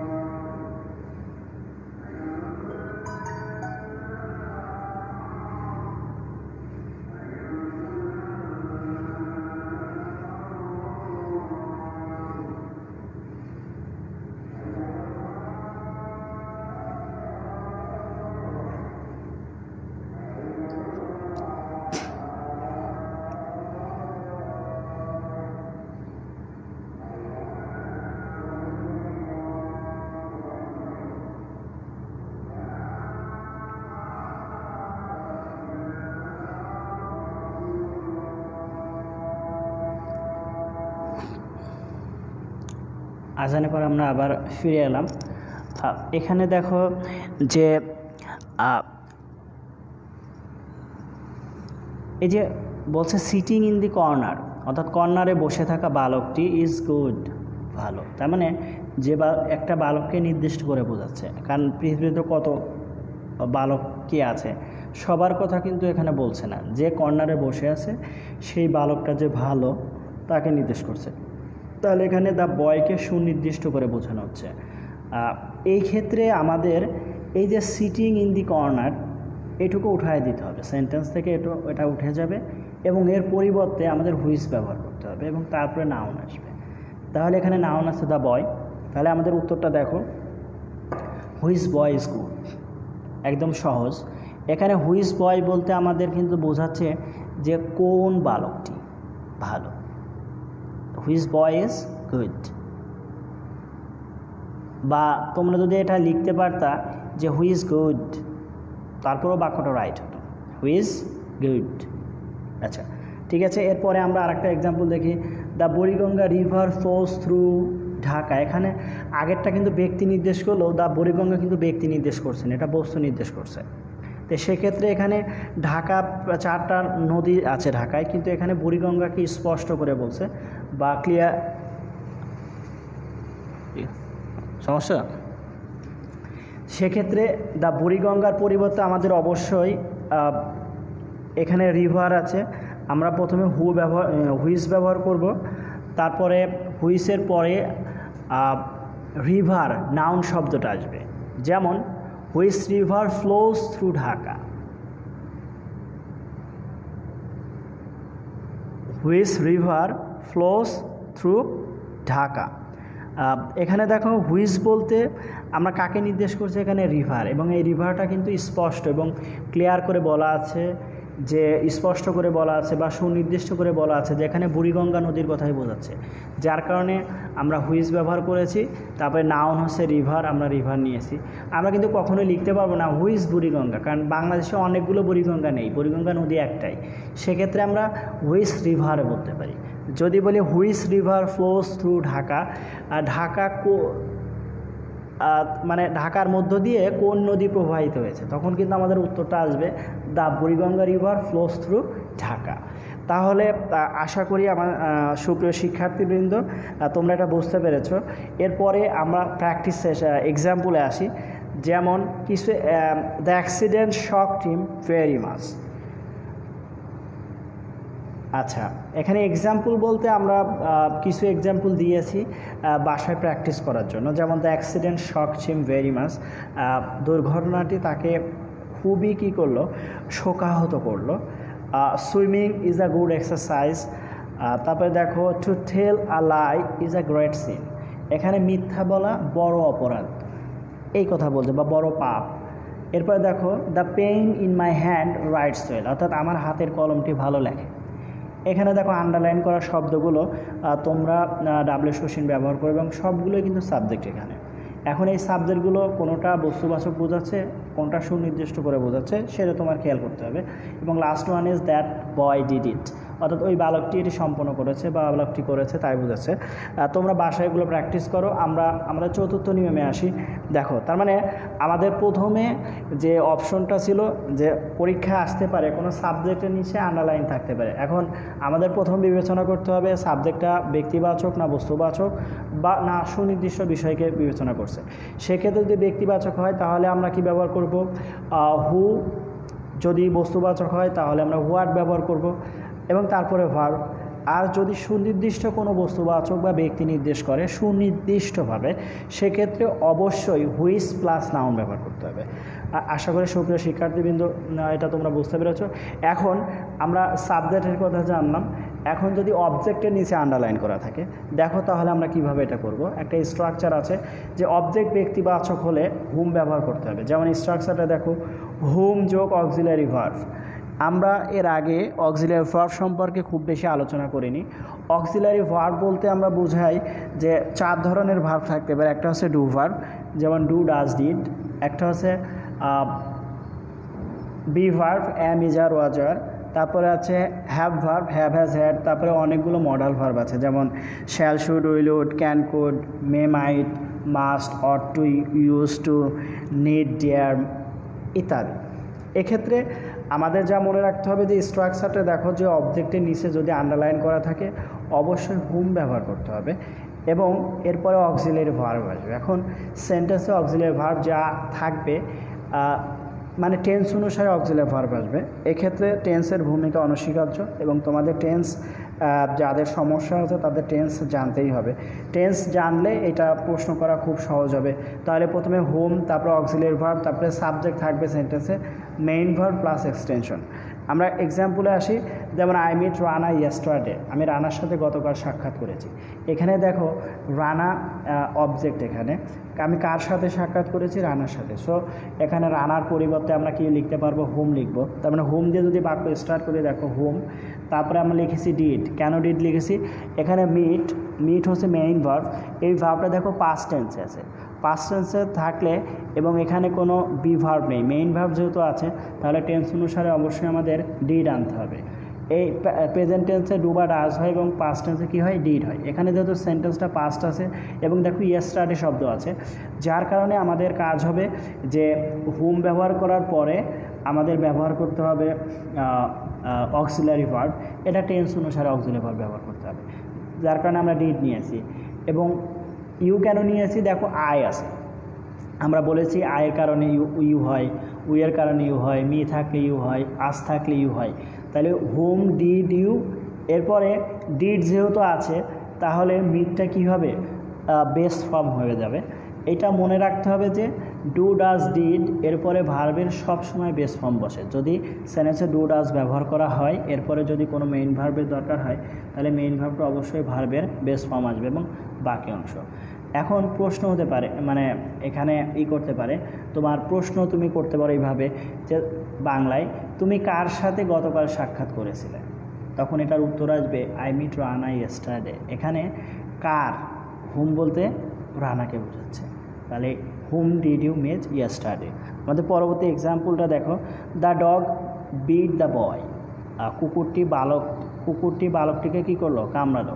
এখানে বিট শব্দটা দেখো এটা হচ্ছে পাস্ট টেন্সে আছে, কারণ এটা যদি পাস্ট না হতো তাহলে এর সাথে এর যোগ থাকতো, যদিও বাক্যটা হতো না। বাইটের পাস্ট ফর্ম হচ্ছে বিট, BITE বাইট, বাইটের পাস্ট ফর্ম কি, বিট। এখানে অবজেক্ট কোনটা, দ্য বয়, তাহলে এটা ব্যক্তিবাচক বোঝাচ্ছে, তাহলে আমাদের প্রথমেই হুম ব্যবহার করতে হবে এবং টেন্স যেহেতু পাস্ট তাহলে ডিড ব্যবহার করতে হবে। Whom did the dog bite, উত্তরটা এরকম হবে whom did the dog bite. আশা করি সুপ্রিয় শিক্ষার্থীবৃন্দ তোমরা এটা বুঝতে পেরেছো। আমরা আরেকটা বিষয় দেখব, অবজেক্ট যদি বস্তুবাচক বা বিষয় সম্পর্কে হয়। কোনো অবজেক্ট যদি আমরা প্রথমে দেখলাম অবজেক্টটা যদি ব্যক্তিবাচক হয়, এখন দেখব বস্তুবাচক যদি হয়। দেখো আমাদের স্ট্রাকচারটা আগের মতোই আছে, ওয়ার্ড প্লাস অক্সিলারি ভার্ব। এখন থেকে যতগুলো আছে সব এরকমই হবে। যে হোয়াট প্লাস মানে অক্সিলারি ভার্ব অবশ্যই ব্যবহার করতে হবে, আদারওয়াইজ কোনো সেন্টেন্স গঠন করা সম্ভব নয়। সেক্ষেত্রে অবশ্যই তোমাদের অক্সিলারি ভার্ব নিয়ে জানতে হবে, টেন্স জানতে হবে। সবগুলো টেন্স জানার দরকার নেই, পাস্ট ইনডিফিনাইট এবং প্রেজেন্ট ইনডিফিনাইট সম্পর্কে জানলেই আমার মনে হয় যে অনেকটা হয়ে যাবে। সেক্ষেত্রে আমরা দেখি structure what plus auxiliary verb plus subject plus main verb plus extension. আমরা এর আগের যে নিয়মটা লিখেছি সেই নিয়ম আর এই নিয়ম একই, ওখানে হোম ছিল, এখানে হোয়াট আছে। আমরা একটা এক্সাম্পল দেখি যে আই লাইক সুইমিং, আমি সাঁতার পছন্দ করি। এখন প্রশ্ন হতে পারে আমি কি পছন্দ করি, এখানে কি দিয়ে প্রশ্ন করলে আমাদের সুইমিং অর্থাৎ অবজেক্ট, এখন সুইমিং তো কোনো ব্যক্তিকে বোঝায় না, সুইমিং কোনো বস্তুকে বোঝাচ্ছে বা কোনো ধারণাকে বোঝাচ্ছে, যার কারণে সুইমিং শব্দটা এখানে অবজেক্ট এবং বস্তুবাচক। সেক্ষেত্রে এর পরিবর্তে আমরা হোয়াট ব্যবহার করব। তারপরে দেখো এটা প্রেজেন্ট ইনডিফিনাইট টেন্স, যার কারণে আমাদের ডু বা ডাস যে কোনো একটা ব্যবহার করবে। এখন ভার্বের সাথে যদি এস থাকে ডাস হয়, যদি ভার্বের সাথে এস না থাকে ডু হয়। আমাদের উত্তরটা দেখো যে হোয়াট ডু ইউ লাইক, তুমি কি পছন্দ করো, আই লাইক সুইমিং। এখানে আমরা হোয়াট কেন ব্যবহার করেছি, সুইমিং শব্দটা আছে, সুইমিং যেহেতু কোনো ধারণা বা বস্তুবাচক বোঝাতে এখানে হোয়াট নিয়েছি। যেহেতু tense present indefinite tense, do এসেছে, কারণ লাইকের সাথে এসবিআই এর যোগ নেই, লাইকের সাথে কোনো ভার্বের সাথে এসবিআই এর যোগ থাকলে অক্সিলারি ভার্ব ডাস হয়, এটা সবসময় মনে রাখতে হবে। তবে দেখো আই থাকলে ইউ হবে, এটা আমরা আগেই বলেছি, আই থাকলে ইউ এবং তারপরে main verb. So what do you like. আমরা দ্বিতীয় এক্সাম্পল দেখি যে he presented me a pen, সে আমাকে একটি কলম উপহার দিয়েছিল। প্রেজেন্টেড মানে কোনো কিছু উপহার দেয়া, এটাকে প্রেজেন্টেড, দেখো ইডি যোগ আছে, সো একটা ভার্ব। তাহলে আমরা দেখব যে সে কি উপহার দিয়েছে, এখানে কিন্তু যদি মিন নিচে দাগ থাকতো তাহলে এটা হোম দিয়ে করতে হতো, যেহেতু বস্তুবাচক এ পেনের নিচে দাগ আছে তাহলে আমরা হোয়াট দিয়ে করব। দেখো হোয়াট, তারপরে কি নিবা, যেহেতু প্রেজেন্টেড পাস্ট টেন্স আছে ডিড হবে, তাহলে what did he present me, present you, মির পরিবর্তে ইউ হবে। উত্তরটা দেখো যে what did he present you. আশা করি সুপ্রিয় শিক্ষার্থীবৃন্দ তোমরা এই এই বিষয়গুলো বুঝতে পেরেছ। আর যদি বুঝতে পারো তাহলে প্র্যাকটিস সেশনে যেগুলো দেয়া আছে তোমরা এটা প্র্যাকটিস করো। এবং আমি আগেই বলেছি যে practice makes a man perfect, the more you read the more you learn. এই বিষয়গুলো এমন যে তুমি যতই পড়িবে ততই শিখিবে, অর্থাৎ একটা বিষয়ে তুমি যত সময় দিবা তুমি সেই বিষয়ে তত পারঙ্গম তত দক্ষ হয়ে উঠবা। কোনো বিষয়ে সময় না দিয়ে পৃথিবীতে কোনো মানুষ দক্ষ হয়েছে এমন কোনো নজির এই ইতিহাসে নেই বা এই বিশ্বব্রহ্মাণ্ডে নেই। তার মানে যে বিষয়ে তুমি যত শ্রম দিবা সেই বিষয়ে তুমি তত দক্ষ হবা। এটাই আমাদের শিক্ষা বা এটাই আমরা জেনে এসেছি বা এটা আমি তোমাদের জানাতে চাই। তার মানে আমাদের যে একটা বাক্য আছে the more you read the more you learn, কথাটা কিন্তু অহেতুক নয়। তুমি যতই পড়িবে ততই শিখিবে, তুমি পড়বা না শিখবা না। তুমি একটা বিষয়ে যত মনোযোগ সহকারে সময় দিবা তুমি সেই বিষয়টা তত বেশি জানতে পারবা, সেই বিষয়ে তুমি তত বেশি দক্ষ হবা। তার মানে দক্ষতা অর্জনের জন্য পরিশ্রম, দক্ষতা অর্জনের জন্য সময় দেয়া তোমার জন্য অবধারিত, তোমার জন্য অবিসম্ভাবী। এরপরে আমরা আরও একটা নিয়ম দেখো, প্র্যাকটিস দেখো আগে। এখন যে দুইটা নিয়ম করালাম সেই দুইটা নিয়ম থেকে কিছু প্র্যাকটিস দেয়া আছে। দেখো প্রথম যে প্র্যাকটিসটা আছে, হি ওয়ান্ট সাম মানি, এখানে কিছু টাকার নিচে দাগ আছে, সাম মানির নিচে দাগ আছে, এটা খেয়াল করো একটু। তারপরে দেখো যে আই হেল্প হিজ মাদার, আমি তার মাকে সাহায্য করি। এখানে হিজ মাদার অবজেক্ট, কাকে সাহায্য করি তাই প্রশ্ন করলে হিজ মাদার আসে। তারপরে দেখো আই উইল হেল্প হিম, আমি তাকে সাহায্য করব, কাকে সাহায্য করবো তাকে, এখানে হিম অবজেক্টিভ কেস আছে, খেয়াল করো এটা। তারপরে দেখো Rana gives me some books, কিছু বই আমাকে রানা দেয়, রানা আমাকে কিছু বই দিয়েছিল। এখানে দেখো সাম বুকস অবজেক্টিভ কেস, যদি আমরা মিন নিচে দাগ রাখতাম সেটাও অবজেক্টিভ কেস হতো, নিয়মটা চেঞ্জ হয়ে যেত, খেয়াল করো। এরপরে আরও একটা আছে দে প্লে ফুটবল, তারা ফুটবল খেলে। আমরা 5টা প্র্যাকটিস দিয়েছি, সেক্ষেত্রে প্রথমটা দেখো বস্তুবাচক, দ্বিতীয়টা ব্যক্তিবাচক, তৃতীয়টা ব্যক্তিবাচক, চতুর্থটা বস্তুবাচক এবং পঞ্চমটাও বস্তুবাচক। একটা সেন্টেন্সে অবজেক্ট ব্যক্তিবাচক না বস্তুবাচক, সাবজেক্ট ব্যক্তিবাচক না বস্তুবাচক, এই বিষয়টা জানতে হলে অবশ্যই ওই শব্দগুলোর অর্থ এবং ওটা নিয়ে ভাবতে হবে। ওটা তোমার প্রত্যাহিক জীবনের সাথে মেলাতে হবে, তাহলেই তুমি ওই বিষয় সম্পর্কে পূর্ণাঙ্গ ধারণা রাখতে পারবা। Otherwise it is impossible to gain this knowledge.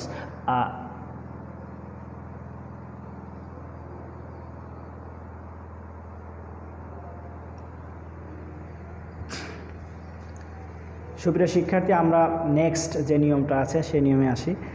যে আমি দেখতে পাচ্ছি এখনও তোমাদের স্ক্রিনে ভাষা নাই, যেমন কোনো কিছু জানতে চাইলে হোয়াট ব্যবহার করা হয়, অর্থাৎ কোনো সেন্টেন্সে যখন প্রশ্ন করা হয় বা তুমি কোনো কিছু সম্পর্কে জানতে চাও, তাহলে সেই বাক্যটার জন্য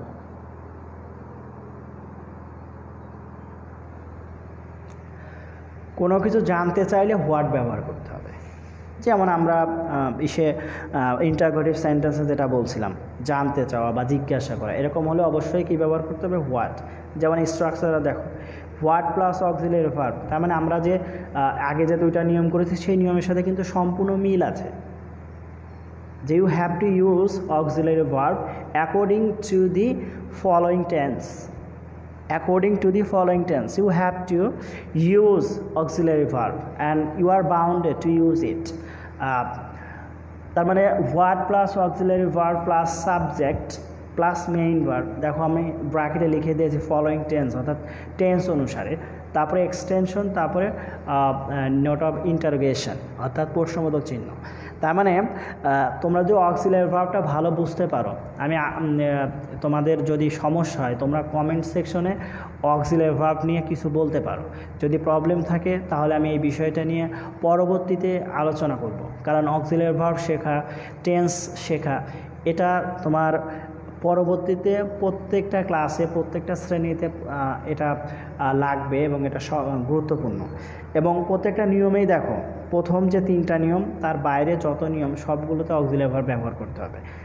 আচ্ছা, আমরা এক্সাম্পল দেখি যে হি রানস, সে দৌড়ায়।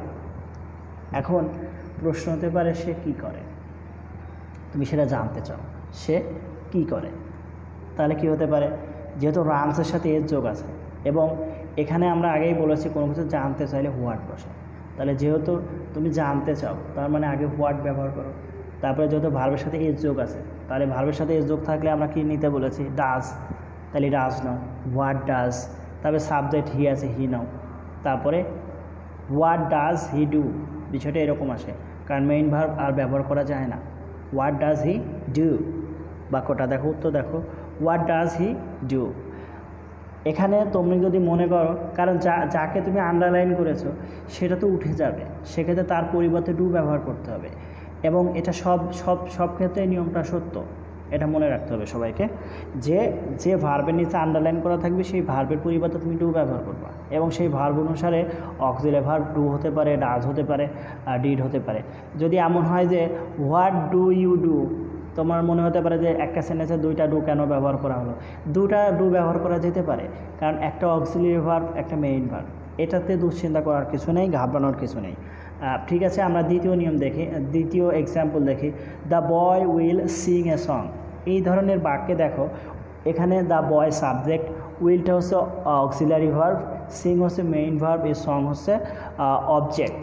সেক্ষেত্রে এখানে যেহেতু ভার্বের নিচে আন্ডারলাইন করা আছে, তারপরে সে কী করে এটা জানতে চাই, সেক্ষেত্রে আমাদের হোয়াট দিয়ে প্রশ্ন করতে হবে। তারপরে হোয়াট নিতে হবে, আমরা বলছি হোয়াট, তারপরে অক্সিলারি ভার্ব উইল, তারপরে সাবজেক্ট দ্য বয়।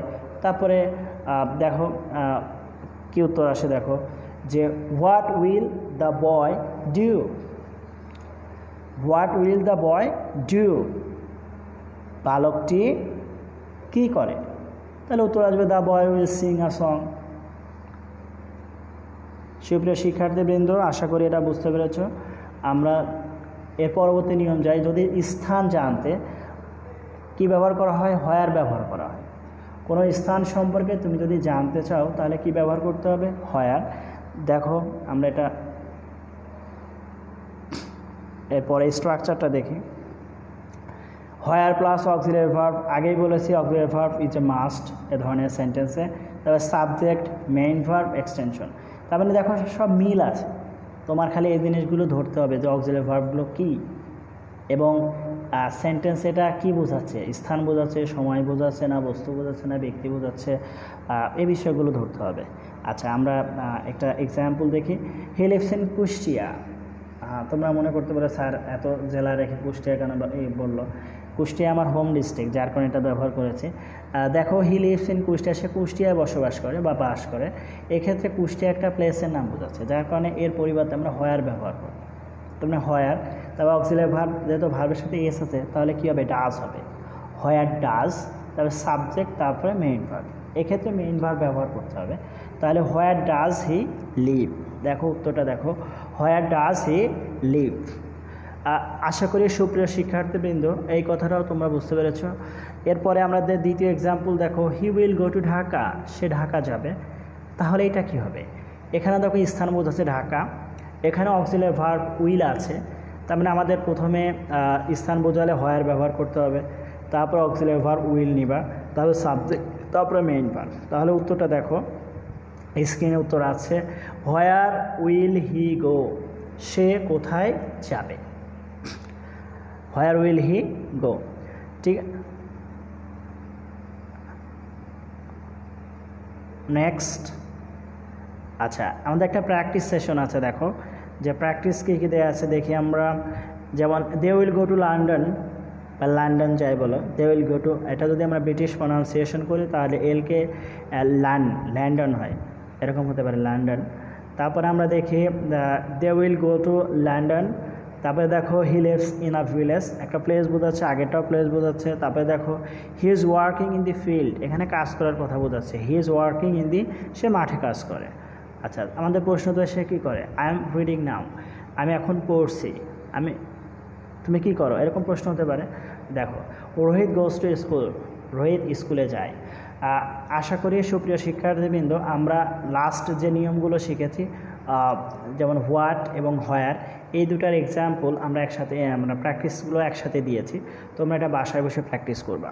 আচ্ছা, নেক্সট, সময় জানতে চাইলে তুমি যদি, আমরা স্থান দেখেছি, স্থান হলে কি বসে, এখন আমরা সময় সম্পর্কে জানবো। যে কোনো কিছু যদি সময়ের কথা বলা হয় তাহলে সময় জানতে চাইলে আমরা হোয়েন ব্যবহার করব। সময় জানতে চাইলে আমরা কি ব্যবহার করব? হোয়েন। এক্ষেত্রে স্ট্রাকচারটা হচ্ছে হোয়েন যোগ অক্সিলারি ভার্ব যোগ সাবজেক্ট, মেইন ভার্ব যোগ এক্সটেনশন। আগের নিয়মের মতোই মিল আছে, এখানে শুধু হোয়েন ব্যবহার করা হয়েছে। দেখো আমরা এক্সাম্পল দেখি, কিছু এক্সাম্পল আছে যে he left for Dhaka early in the morning, সে খুব সকালে করেছিল, ঢাকার জন্য রওনা হয়েছিল। আচ্ছা, সেক্ষেত্রে দেখো এটা টেন্স কি আছে? লেফট, অবশ্যই এটা past tense, past indefinite tense. তারপরে দেখো যে পাস্ট ইনডিফিনাইট টেন্স এবং আর্লি ইন দি মর্নিং, এটা একটা সময়ের কথা বোঝাচ্ছে।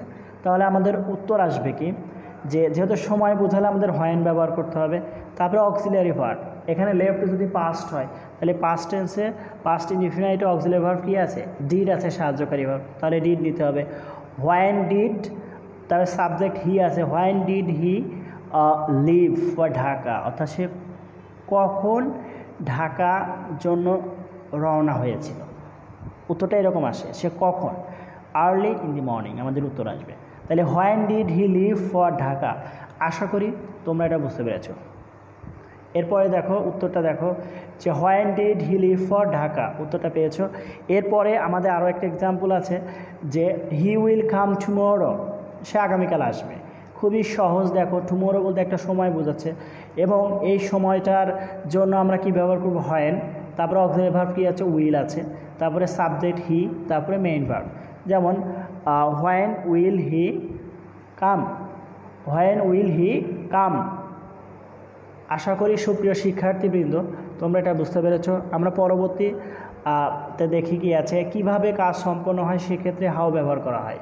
তার মানে আমরা যা ব্যবহার করেছি এটা আরও একটা বিষয় দেখো যে এখন কিভাবে কোনো কাজ সম্পূর্ণ করা হয় সেই বিষয়টা যদি তুমি জানাতে চাও বা জানতে চাও তাহলে এটা প্রশ্ন করতে হলে আমাদের হাউ দিয়ে প্রশ্ন করতে হবে।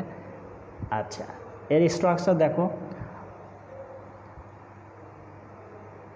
হাউ যোগ অক্সিলারি ভার্ব যোগ সাবজেক্ট যোগ মেইন ভার্ব যোগ এক্সটেনশন, একই নিয়ম, শুধু হাউ, হোয়েন, হোয়াট এগুলোর ব্যবহারে কিছু ভিন্নতা। আচ্ছা, এক্সাম্পল দেখি। I go to school on foot, আমি পায়ে হেঁটে স্কুলে যাই। এখানে আমি কিভাবে স্কুলে যাই এই কথাটা বলছি। এখানে কিভাবে বলতে আমরা অন ফুটকে বোঝাচ্ছি। সেক্ষেত্রে আমাদের প্রশ্ন করতে হলে অবশ্যই অন ফুটের পরিবর্তে, যেহেতু এটা একটা মাধ্যম, সেক্ষেত্রে অবশ্যই হাউ ব্যবহার করতে হবে। হাউ এর পরে আমরা অক্সিলারি ভার্ব ব্যবহার করব। তাহলে এই অক্সিলারি ভার্বটা কি আসবে? দেখো, গো প্রেজেন্ট ইনডিফিনাইট টেন্স, যার কারণে আমরা ডু ব্যবহার করব, কারণ ভার্বের সাথে এস বা ইয়ে যোগ নেই। এবং সাবজেক্ট আই থাকলে আমরা ব্যবহার করব কি? ইউ। তাহলে আমরা উত্তরটা দেখি। উত্তরটা আছে, দেখো, how do you go to school, তুমি কিভাবে স্কুলে যাও। How do you go to school, তুমি স্কুলে কিভাবে যাও বা তুমি কিভাবে স্কুলে যাও।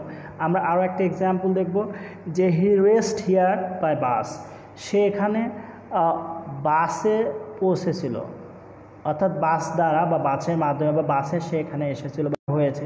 বাই বাস কোনো মাধ্যম বা কিভাবে এটা প্রকাশ করছে। তারপরে টেন্স সাথে পাস্ট ইনডিফিনাইট ডিড হয়েছে, পাস্ট ইনডিফিনাইট টেন্সে ডিড হয়। এবং দেখো সাবজেক্ট হি আর হুইস, তোমরা মনে করতে পারো কেন রিসের সাথে ইডি যোগ নেই।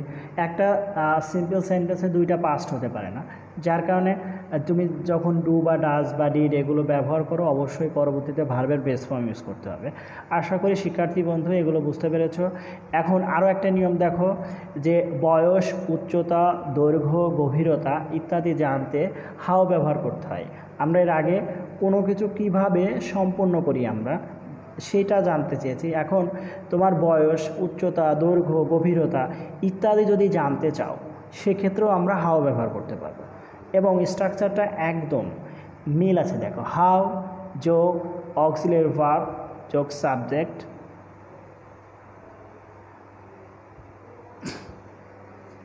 সুপ্রিয় শিক্ষার্থীবৃন্দ, একটা জিনিস আমার মনে হয় এখানে ভুল হয়েছে, আমাদের ওটা কারেকশন করা উচিত।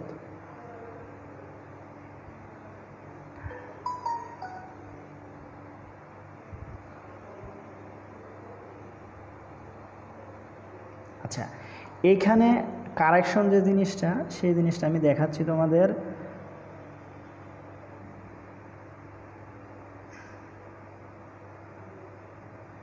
আমরা প্রায় শেষের দিকে আছি।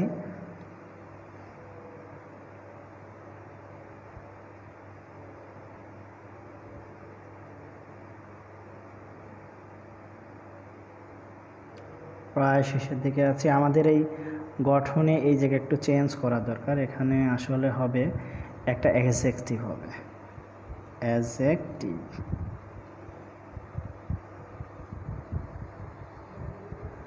আচ্ছা,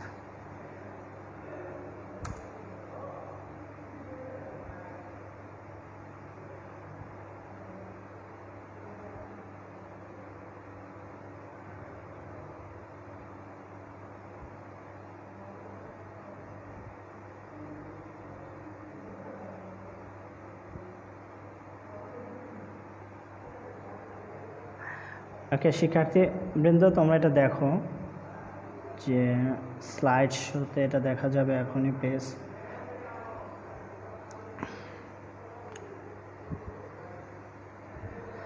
দেখো, আমরা এটা ঠিক করেছি যে স্ট্রাকচারটা প্রথমে কী হবে, এটা একটু ব্যতিক্রম আছে।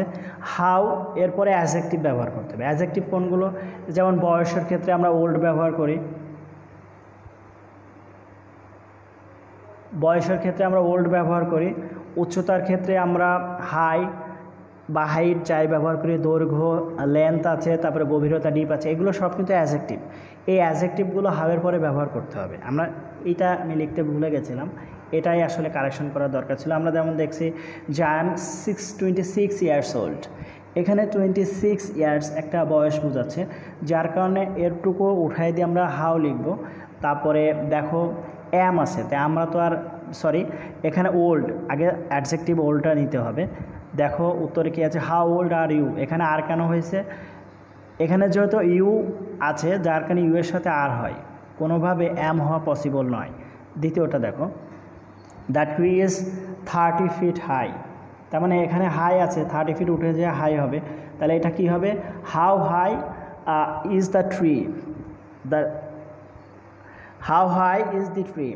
আশা করি তোমরা এটা বুঝতে পেরেছো। এখানে যেহেতু উচ্চতার কথা বোঝাচ্ছে তাহলে আমরা হাউ নিয়েছি এবং আমরা অ্যাডজেক্টিভ নিতে বলেছিলাম, অ্যাডজেক্টিভ হাই নিয়েছি, তারপরে সাহায্যকারী ভার্ব, তারপরে সাবজেক্ট। আচ্ছা, আমাদের দেখি এখানে প্র্যাকটিস সেশনে কি দেওয়া আছে একটু দেখো তোমরা। যে মাই টেবিল ইজ 4 feet লং, এটা খুবই সহজ, এই নিয়মটা দেখো। তারপরে দেখো সীমা ইজ 14 years old। তারপরে দেখো the field is 500 feet wide.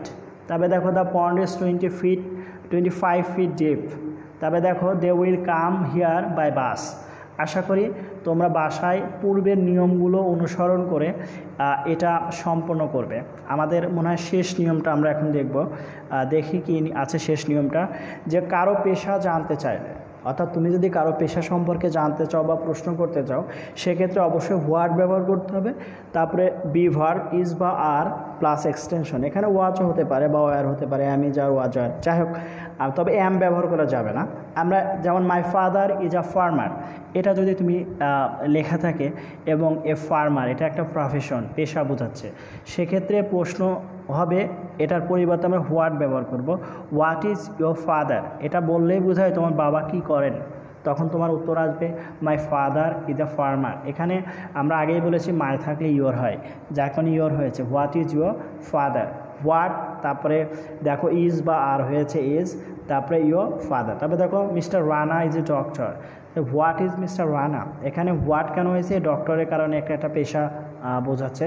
তারপরে সাহায্যকারী ইজ, তারপরে মিস্টার রানা। সো দেখা যাক আর কি আছে। সুপ্রিয় শিক্ষার্থী, আমাদের আরও একটা নিয়ম আছে, যেমন এই নিয়মটা পরীক্ষায় খুবই আসে। যেমন কোনো কাজের কারণ জানতে চাইলে, তুমি যদি কোনো কাজের কারণ জানতে চাও, কেন এই কাজটা তুমি করো বা এই কাজটা করার তোমার উদ্দেশ্য কী, এরকম কোনো কিছু তুমি যদি জানতে চাও, তাহলে তোমাকে অবশ্যই you have to use why ব্যবহার করতে হবে কোনো কারণ জানতে চাইলে। তাহলে why plus auxiliary verb plus subject plus main verb plus extension. তাহলে আমাদের কাজ থাকবে প্রথমে কি ব্যবহার করবা, যে আগে আইডেন্টিফাই করতে হবে যে আসলে এই বাক্যটা কি আসলে কারণ বোঝাচ্ছে না উদ্দেশ্য বোঝাচ্ছে, এটা আমাদের আগে ঠিক করতে হবে। এটা চিনতে হলে 2+ ভার্ব থাকবে। দেখবা যে 2+ ভার্বের নিচে যদি গ্যাপ থাকে, এই আন্ডারলাইন করা থাকে, তাহলে অবশ্যই বুঝতে হবে যে অবশ্যই এই শব্দটা উদ্দেশ্য বা কারণ বোঝাচ্ছে। যেমন we should read books to gain knowledge, আমাদের উচিত বই পড়া। কিসের জন্য বই পড়া উচিত? টু গেইন নলেজ, মানে জ্ঞান অর্জনের জন্য। এখন এই জ্ঞান অর্জন করাটা আমার উদ্দেশ্য বা জ্ঞান অর্জন করাটা আমার একটা কারণ, এই কারণেই আমাদের কি করা উচিত? বই পড়া উচিত। যার কারণে পশুটার এই ডাব্লিউএসএসিল কি ব্যবহার হবে? টু গেইন নলেজ, যার কারণে এই হোয়াই ব্যবহার করতে হবে। হোয়াই, কেন। তারপরে অক্সিলারি ভার্ব ব্যবহার করবো, অক্সিলারি ভার্ব কি আছে? শুড আছে। তারপরে উই থাকলে ইউ হবে, এটা আমরা আগে বলছি যে why should you read books. আশা করি বুঝতে পেরেছ। এরপরে দেখো কি আছে, যে they practice English to improve their skills, অর্থাৎ তারা তাদের ইংরেজি চর্চা করছে কিসের জন্য? সরি, প্র্যাকটিস শব্দটা ভুল আছে, তোমরা এটা ঠিক করে নাও, PRA হবে প্র্যাকটিস। এই শব্দটা দেখো পরবর্তীতে ঠিক আছে। দে প্র্যাকটিস ইংলিশ, তারা ইংরেজি চর্চা করে টু ইমপ্রুভ দেয়ার স্কিলস, দক্ষতা উন্নয়নের জন্য। তো সেক্ষেত্রে টু ইমপ্রুভ দেয়ার ইংলিশ হচ্ছে এখানে একটা কারণ বা উদ্দেশ্য। এবং দেখো হোয়াই বানানটাও ভুল আছে, মাই গুডনেস, এটা তোমরা একটু ঠিক করে নাও যে হোয়াই WHY হবে, why do they practice English, এটা উত্তর হবে why do they practice English. আচ্ছা, এটা প্র্যাকটিস দেখি আমরা, যে প্র্যাকটিসটা কি আছে।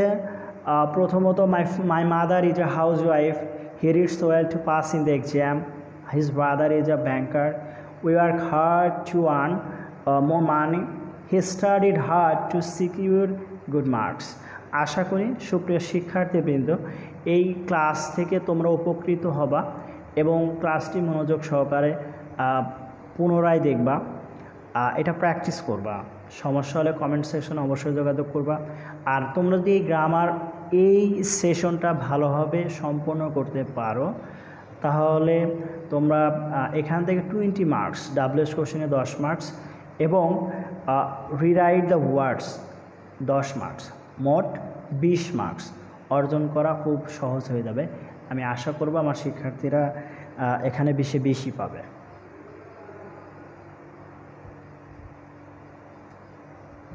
সবাইকে ধন্যবাদ। আজকের মতো পঞ্চম শ্রেণীর ক্লাস এখানে শেষ করছি। ধন্যবাদ সবাইকে।